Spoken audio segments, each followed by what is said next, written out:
So this is a small molecule which is given by mouth, and the studies are being conducted to assess efficacy and safety.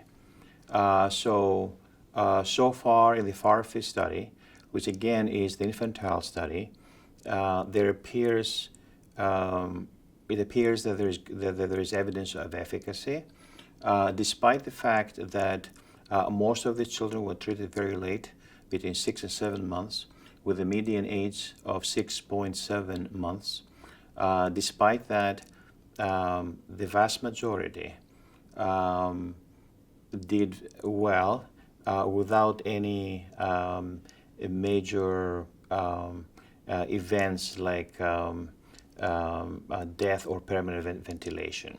So we talked about the fact that we have pretty good survival in this group of babies who received Risdiplam, but also motor function seems to be improved in the sense that many of these babies acquire developmental milestones, which sort of inconsistent with natural history of type 1 SMA, but also other things like swallowing and ventilatory function, they seem to be preserved. For example, most of these babies who were enrolled in the FARFI study, they seem to be able to swallow without any difficulty.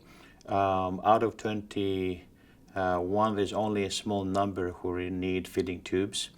In terms of ventilatory function, there is no baby who needs permanent ventilation, and no infant that needs to be on BiPAP for more than 16 hours per day. If Risdiplam gets approved, or when it gets approved, I think it's going to be a really good option for many patients that have, one, difficult access, or two, the patients that are type 2 or type 3 that are more advanced. And the reason is because with the medications we have right now, and mostly nusinersen, that's the one that we have been using for so many years. We start trials in 2011. So I have seen the progression for so many years. And I think that for the more affected type 2 or the type 3s that are more on the adult ages, if you have an option that it's an oral option that is going to maintain function, why not, right? Because the option we have right now is bringing it to the hospital to do intrathecal injections that sometimes we have to do in the cervical area, and it's a very risky procedure. Or now some people are doing Omaja reservoirs that I think is also risky because we don't really know if how they are working. Are they working or not?